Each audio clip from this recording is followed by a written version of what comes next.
Segunda carta de Paulo à igreja de Corinto, capítulo 2. O tema de hoje é perdoando e prevalecendo.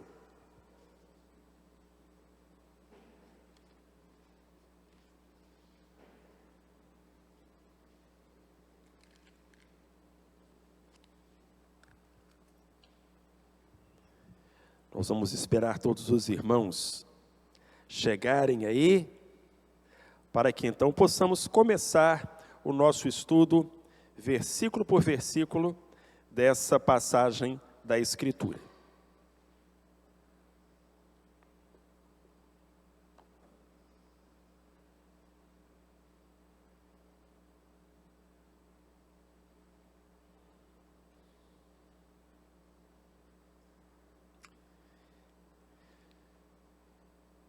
No capítulo 2 de 1 Coríntios, o apóstolo Paulo fala muito sobre perdão. E não apenas ele, mas muitos grandes homens falaram a respeito do perdão.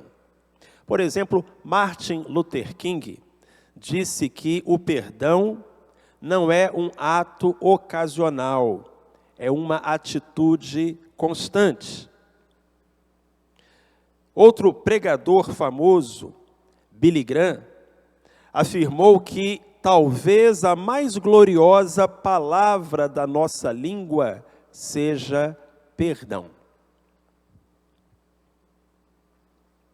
Hernandes Dias Lopes afirma corretamente que o perdão é uma necessidade imperativa para aqueles que desejam viver de forma saudável.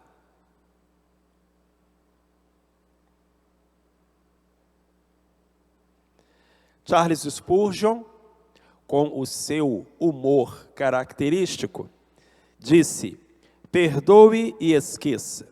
Quando você enterra um cão raivoso, nunca deixa a cauda dele de fora.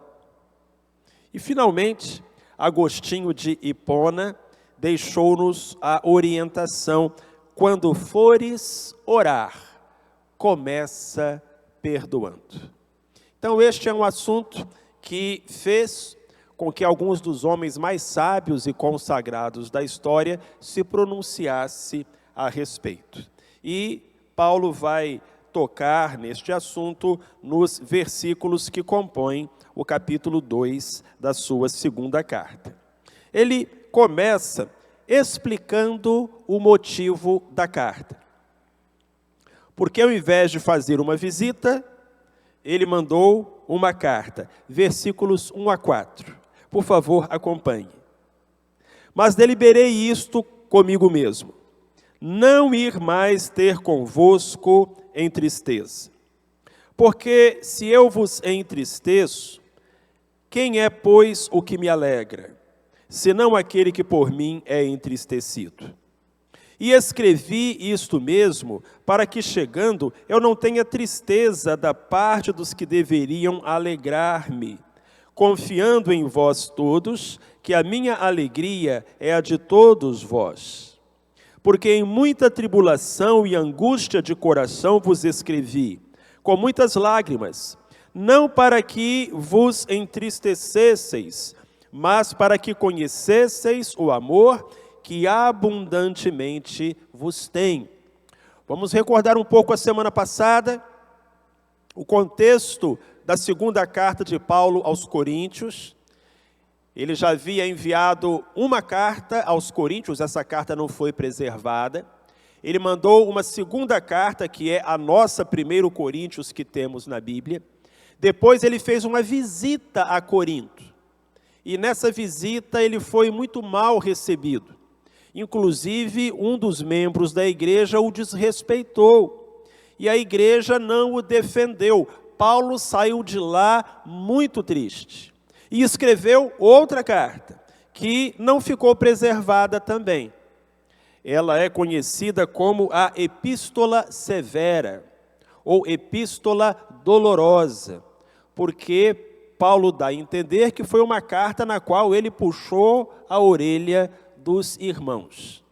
Felizmente, esta carta surtiu um bom efeito. E agora Paulo escreve, então, uma quarta carta para os coríntios, que é a nossa segunda carta aos coríntios. Então, ele escreveu pelo menos 4 cartas. 2 se perderam, Deus não quis que elas fossem preservadas. E 2 ficaram registradas no Novo Testamento como literatura inspirada, 1º e 2º Coríntios. Então, o que Paulo está dizendo é: por que eu não fui aí visitar vocês como eu prometi? E a resposta é: olha, eu não queria brigar de novo. Eu não queria chamar a atenção de vocês, para vocês ficarem tristes. E aí, se vocês ficam tristes, eu fico triste também. Então, preferi mandar uma carta. Foi o que Paulo disse. E a intenção dele ao escrever a carta, naturalmente, não era ofender os crentes de Corinto, mas levá-los ao arrependimento, abrir os seus olhos, o que pela graça de Deus, pela misericórdia de Deus, aconteceu. Então, agora, a partir do verso 5, Paulo vai falar sobre o perdão àquele membro lá da igreja que o tinha afrontado. Porque essa foi a boa notícia que Paulo recebeu de Tito. Tito chegou onde Paulo estava e disse: olha, Paulo, a sua carta surtiu efeito. Os irmãos lá de Corinto estão muito arrependidos. Inclusive, eles brigaram com o membro da igreja que desrespeitou você. E Paulo disse: amém, era isso mesmo que precisava acontecer. Mas o que fazer agora com esse irmão? Aí Paulo vai dizer, versículos 5 a 11. Vamos ler? Ora, se alguém tem causado tristeza, não me tem contristado a mim, mas em parte, para não ser por demais severo, a todos vós. Basta a esse tal esta repreensão feita pela maioria. De maneira que, pelo contrário, deveis antes perdoar-lhe e consolá-lo, para que ele não seja devorado por excessiva tristeza. Pelo que vos rogo que confirmeis para com ele o vosso amor. Então, Paulo disse: vocês chamaram a atenção do moço, e isso é o bastante, isso é o suficiente. Vocês não devem agora virar as costas para ele, e muito menos expulsá-lo da igreja. Agora que vocês já corrigiram, que vocês já disciplinaram, vocês têm que mostrar amor por eles. Vocês têm que manifestar perdão para que ele não se consuma de excessiva tristeza ou acabe se afastando da igreja. Esse não era o desejo, essa não era a intenção de Paulo. Mas Paulo diz que o que a igreja fez, a igreja precisava ter feito.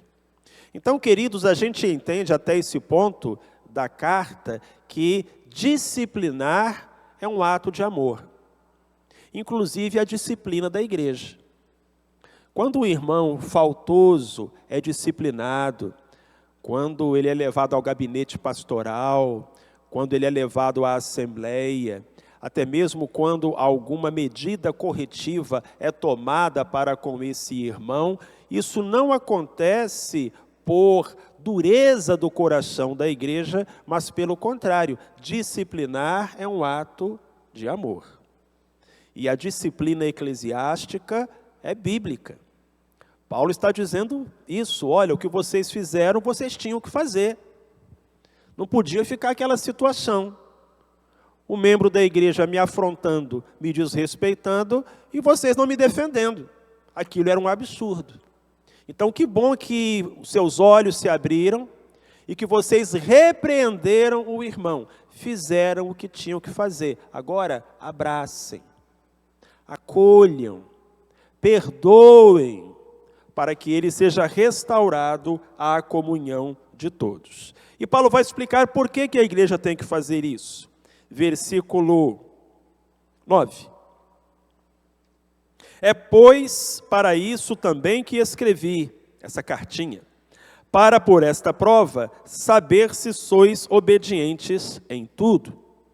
E a quem perdoardes alguma coisa, também eu, pois o que eu também perdoei, se é que alguma coisa tenho perdoado, por causa de vós o fiz na presença de Cristo, para que Satanás não leve vantagem sobre nós, porque não ignoramos as suas maquinações.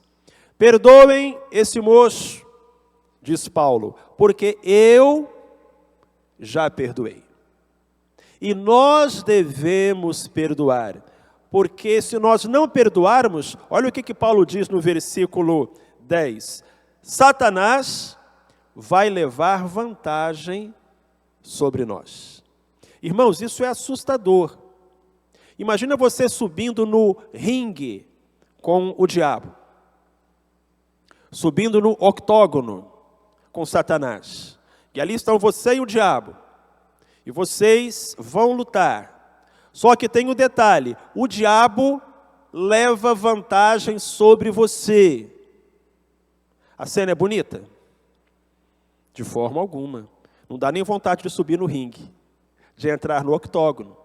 Porque se eu vou para uma luta com Satanás levando vantagem sobre mim, em posição vantajosa, ele vai fazer picadinho. Ele vai me arrasar. O que Paulo está dizendo é que quando o crente não perdoa, ele dá a Satanás uma vantagem. Porque agora o coração do crente está amargurado, porque agora o crente tem se afastado dos princípios bíblicos, porque agora até para pedir perdão a Deus o crente tem dificuldade porque ele não está perdoando, porque agora uma raiz de amargura se estendeu não apenas na alma do crente, mas entre a congregação, entre a igreja.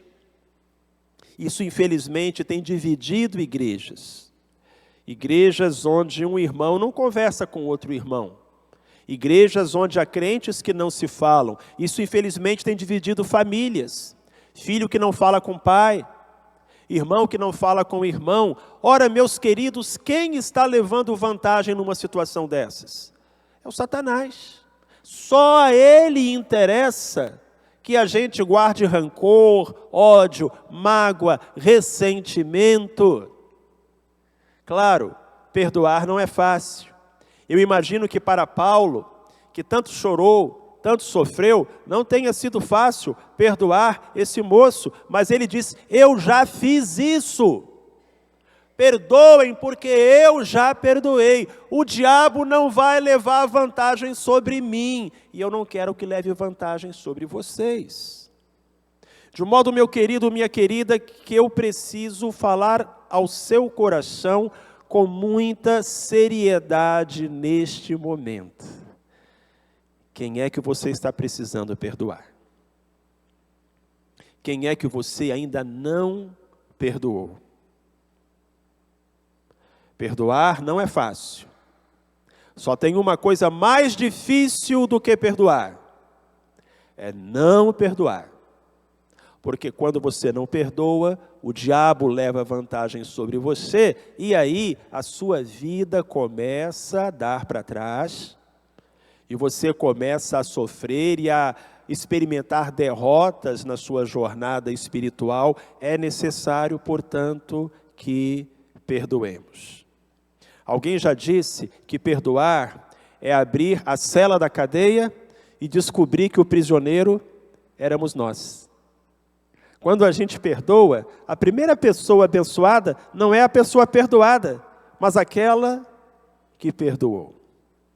Quando a gente perdoa, a gente se torna parecido com Deus e com o Senhor Jesus Cristo, porque a caminho da cruz, ele dizia, Pai, perdoa-os, porque não sabem o que fazem.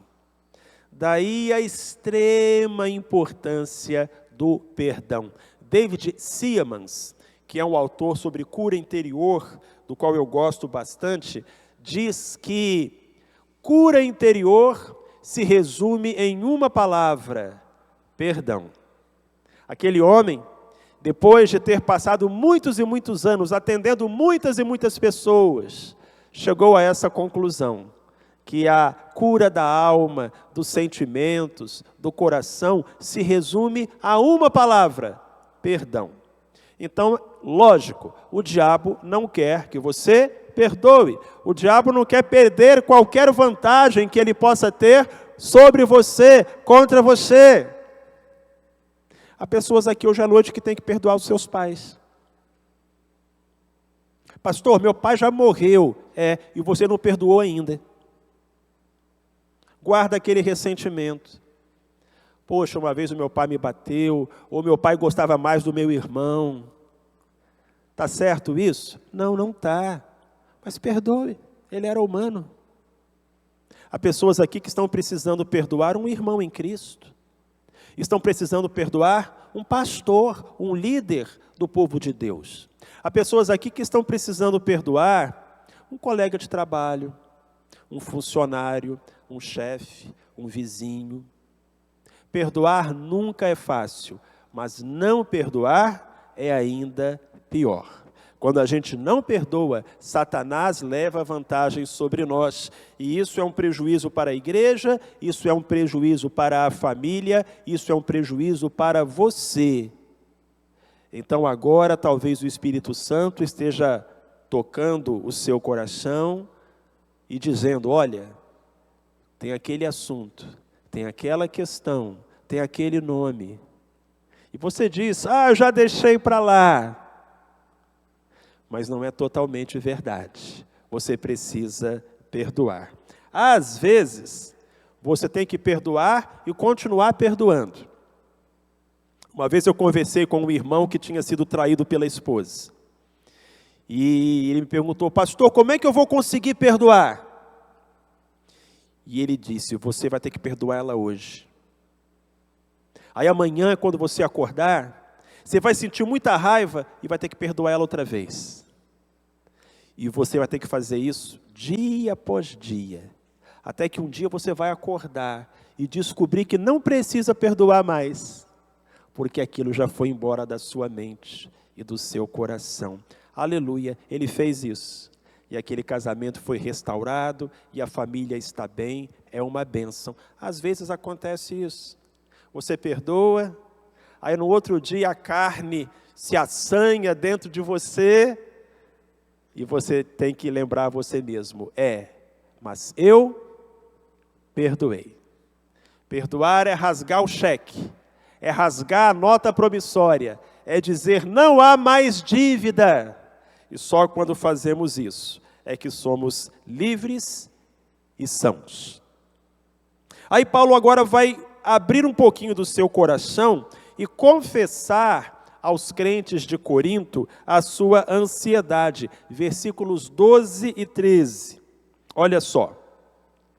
Irmãos, diz Paulo, quando cheguei a Troade para pregar o Evangelho de Cristo, e quando se me abriu uma porta no Senhor, não tive descanso no meu espírito, porque não achei ali meu irmão Tito, mas, despedindo-me deles, parti para a Macedônia. Paulo está então falando para o pessoal de Corinto que ele estava lá em Troade. Foi a segunda vez que Paulo esteve em Troade. Você se lembra lá no livro de Atos, que em Troade Paulo teve uma visão. Passa a Macedônia e ajuda-nos. Lembra disso? E agora ele estava em Troade de novo. E dessa vez, Paulo disse: eu estava ali para pregar o Evangelho de Cristo. E uma porta se abriu para mim no Senhor. Paulo está escrevendo para os irmãos de Corinto e dizendo: eu estava em Troade. E eu estava pregando. E tinha gente se convertendo. Uma porta se abriu. Mas eu não estava legal, porque eu estava preocupado com vocês. Eu não sabia qual tinha sido a reação de vocês à minha carta, porque quem ia me trazer notícias era o Tito. E nada do Tito chegar. Então Paulo estava ansioso. O que Paulo fez? Ele foi embora de Troade. Ele disse: eu não tive descanso no meu espírito. Então, despedi-me dos irmãos, e aí Paulo foi para Macedônia de novo. É a segunda vez que Paulo sai de Troade e vai para Macedônia. Lá na Macedônia, provavelmente, ele encontrou Tito, e o Tito deu a ele a boa notícia de que os irmãos de Corinto haviam se arrependido, haviam disciplinado aquele cristão faltoso, e aí então Paulo vai expressar a sua alegria. E esse é o tema dos versos 14, 15 e 16. Paulo chegou na Macedônia, encontrou Tito, Tito lhe deu uma boa notícia, e aí Paulo vai falar, graças a Deus. Versículo 14, graças a Deus, que em Cristo sempre nos conduz em triunfo, e por meio de nós difunde em todo lugar o cheiro do seu conhecimento.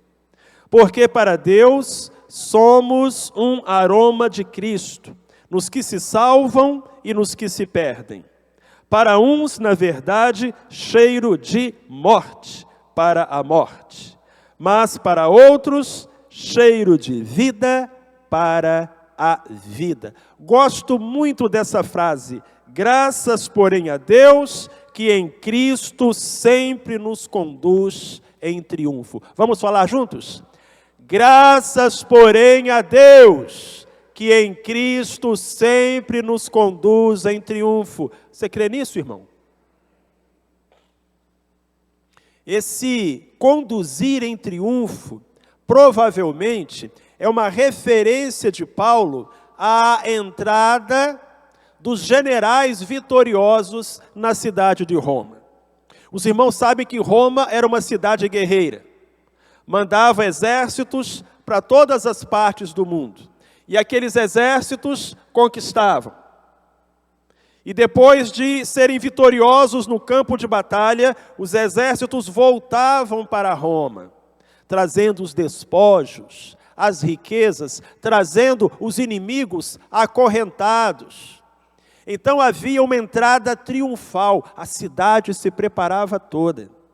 Os moradores pegavam pétalas de rosas para jogar nos soldados, no general vencedor. O Senado oferecia as palmas, né, a coroa, uma coroa de louros ao general vencedor, vitorioso, e eles perfumavam toda a cidade com incenso. Então Paulo estava recordando essa cena de uma entrada triunfal. O cavaleiro, o general sobre a sua montaria, os soldados marchando, os despojos sendo trazidos, os prisioneiros lá atrás e a cidade toda festejando. Aquele era o momento de maior alegria na vida de um soldado. A entrada triunfal. E aí Paulo diz, olha, a gente passa por lutas, a gente guerreia, a gente peleja, a gente chora, mas louvado seja Deus. Em Cristo, Ele nos conduz em triunfo. E dando asas à imaginação, a associação da entrada triunfal, Paulo pensa no cheiro.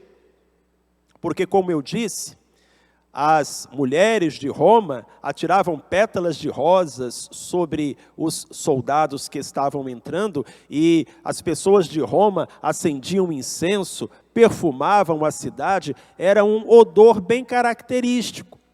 Para os soldados vitoriosos, tinha cheiro de vida, tinha cheiro de vitória, tinha cheiro de conquista, mas para os derrotados, que vinham acorrentados lá atrás, era cheiro de morte, era cheiro de fracasso, era cheiro de derrota. Então Paulo diz o seguinte, nós somos assim mesmo. Nós temos um cheiro, que é o cheiro de Cristo. E esse cheiro conforta e incomoda. O crente, de alguma forma, sempre vai causar um rebuliço. Porque o crente não é neutro, não é insosso. O crente tem perfume, o crente tem cheiro. E quando a pessoa é de Deus, é um cheiro suave, é um cheiro de vida para vida. Mas quando a pessoa não tem Deus, é um cheiro desagradável, é um cheiro de morte para a morte. Sempre vai ser assim. Você vai incomodar pessoas no seu local de trabalho, você vai incomodar pessoas no seu condomínio, você vai incomodar pessoas na sua família pelo simples fato de ser um cristão. Às vezes você não precisa nem abrir a sua boca. E você não sabe, pastor, por que eu sou tão perseguido? Filho, porque a luz incomoda as trevas. Sabe quando você está dormindo, no meio da noite, e alguém acende a luz do quarto? O que você diz? Apaga essa luz, porque está ali incomodando. Você é a luz que incomoda os que estão no escuro. Você é cheiro de vida para os que estão a caminho de vida, e cheiro de morte para os que estão a caminho de morte. Você é a lembrança do incrédulo, que ele não vai ter desculpas diante de Deus, porque ele poderia estar vivendo a vida que você vive, fazendo as escolhas que você faz. Agora, infelizmente, tem crente que não tem cheiro, né? Nem perfuma, nem exala, nem aromatiza, nem empesteia. O cara é bege. É insosso, é inodoro, é muito triste. Jesus disse que nós somos o sal da terra e que se o sal não tiver gosto, para nada mais serve, senão para ser lançado sobre a terra e pisado pelos homens. A luz incomoda. E o crente é cheiro de vida para quem vive e cheiro de morte para quem morre. Agora, se você simplesmente não tem cheiro, talvez seja porque você está procurando ficar em cima do muro, ser agradável a todos, não se comprometer, não ofender, e nós simplesmente não podemos nos dar a esse luxo, meus irmãos e minhas irmãs. Para terminar, a condição para a vitória. Eu vou pegar a última frase do versículo 16. E para estas coisas, quem é idôneo? Porque nós não somos falsificadores da palavra de Deus, como tantos outros, mas é com sinceridade, é da parte de Deus, é na presença do próprio Deus que em Cristo falamos. Como é que eu posso ser perfume de Deus? Paulo diz, eu não posso ser falsificador da palavra. Talvez agora Paulo tivesse em mente aqueles comerciantes desonestos que misturavam água ao vinho que vendiam. Ou, hoje em dia, aqueles que misturam água ao perfume que compramos. Não tem isso? Você vai lá no Paraguai, porque você quer comprar um perfume bacana, mas você quer comprar barato. O perfume custa 10 vezes menos lá na rua do Paraguai, mas você acha que é o mesmo perfume, da mesma fábrica. Aí o vendedor te dá ali um cheirinho, aí você fala assim, ó, esse aqui mesmo. E aí você compra o perfume. 10% de perfume, 90% de água. Aí você chega em casa e não entende por que o troço não funciona, não é? Paulo está dizendo isso, olha, quem é idôneo? Quem está à altura? Só aquele que não é falsificador da palavra. Crente não pode ser aguado. Crente não pode falsificar a palavra. Crente não pode dizer o que o mundo quer ouvir só para o mundo aceitar e bater palma. Irmãos, não nos foi dado esse direito, não nos foi dada essa escolha. Não, nós não somos falsificadores da palavra de Deus como tantos outros. Presta atenção. Significa que tem gente que falsifica a palavra. Tantos outros, diz Paulo. Mas nós anunciamos a palavra de Deus com sinceridade, da parte de Deus, na presença de Cristo. E aí a gente pode dizer, Ele vai nos conduzir em triunfo. Vamos incomodar? Vamos ser atacados, perseguidos, injustiçados, injuriados? Vamos ter que perdoar? Mas vai valer a pena, porque Deus em Cristo sempre nos conduz em triunfo. Amém? Esse é o assunto do capítulo 2. No próximo estudo, que é quarta-feira que vem, iremos para o capítulo 3, a glória da nova aliança. Então, já deixa aí na sua agenda, quarta-feira que vem, vamos falar sobre essa glória.